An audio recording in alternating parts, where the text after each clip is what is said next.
I got chapter 2, which is the Cult of Deception.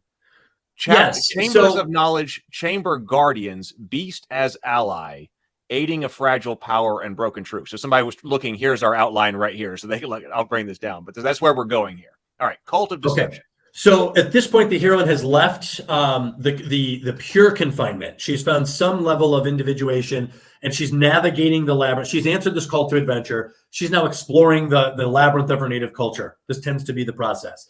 And the Cult of Deception is a very unusual thing that I found. Heroines tend to be monitored, watched. I noticed that even neutral characters that have no real interest in the heroine tend to continue to obstruct her when she's on her quest. I also noticed this happens a lot. They are redirected. The heroine is trying to go one way and someone redirects them in another. So there's a cult of deception. And I call it a cult because it seems to be decentralized in a large way. It's a natural obstruction of whatever the existing structure is to her native culture. She's not welcome as she navigates, or there's parts of it that are being hidden or shielded from her. Or misdirected. Sometimes they outright lie to her. What's the other?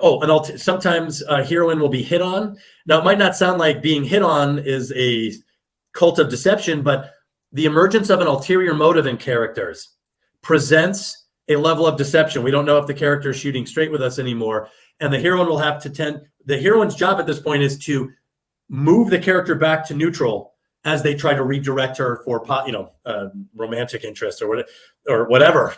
I think of like the guy from Silence of the Lambs. He's like, Baltimore can be a wonderful town if you have the right guy. And she's like, nah, so dealing with ulterior motives is a big thing with heroines. It happens a lot. And I do think it's part of the cult of deception. And this happens without a leader. It happens naturally on its own, in a decentralized way.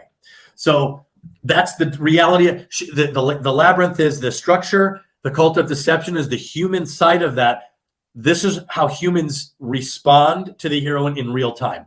And it's misdirection, redirection, deception, ulterior motives, all sorts of things that she runs into. And this is very common in heroine-centric stories. Okay. The next one is the Chambers of Knowledge. I found this pretty interesting, and this will probably be the briefest one. But as heroines explore their native culture, instead of going outward on a journey and discovering all these distant lands, heroines tend to enter rooms that are filled with a specific theme of worldly knowledge. And they're usually there to get information from that room. And the rooms are usually loaded with archetypal imagery and objects like in a dream. It's really cool. Again, I'll stick with Clarice for simplicity. She has to enter that U2 or yourself storage facility where there's all these weird objects inside the chamber. She has to go to the entomologist where there's all these insects. It's all about insect knowledge. What's the other one? She had to go to the asylum where that doctor was. So heroines tend to visit interior chambers of the native culture, whereas the hero goes outward, the heroine goes further inward into the native culture, into chambers of knowledge where there's information that's safeguarded there.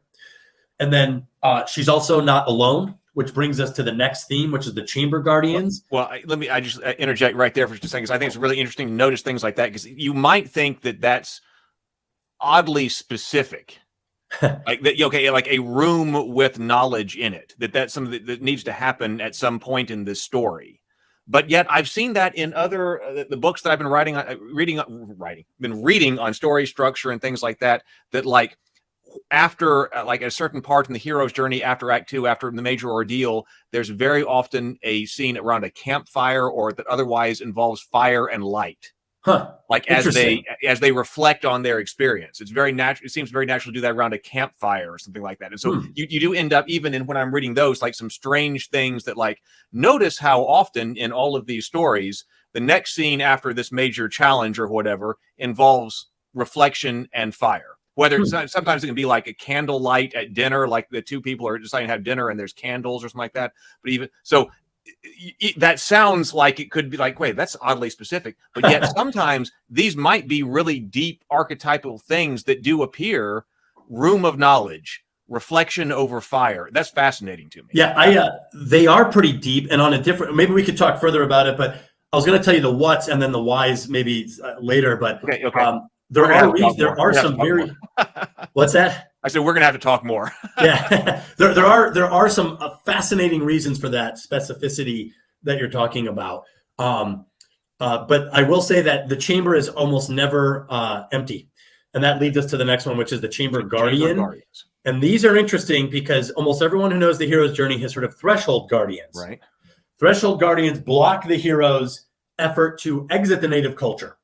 They tend to be a belligerent sentry. Cerberus in Hades is a famous example. Heroines rarely, because they're not leaving the native culture. So that threshold is not the same for them in a lot of heroine-centric stories. So when they enter a chamber of knowledge, there's usually a chamber guardian there. And the chamber guardian is less of a belligerent sentry and more of an administrative trickster, someone who is a master of the place. And there's almost always a social test that the chamber guardian gives to the heroine, and she has to utter the magic words or pass the social test in order to parry the challenge given to her by the chamber guardian before she can restore the function of the chamber of knowledge, which is to pull information out of it. This is great for crime dramas, by the way, which happens all the time. You have to enter, the heroine enters a room, they have to get information, and the chamber guardian is there blocking them.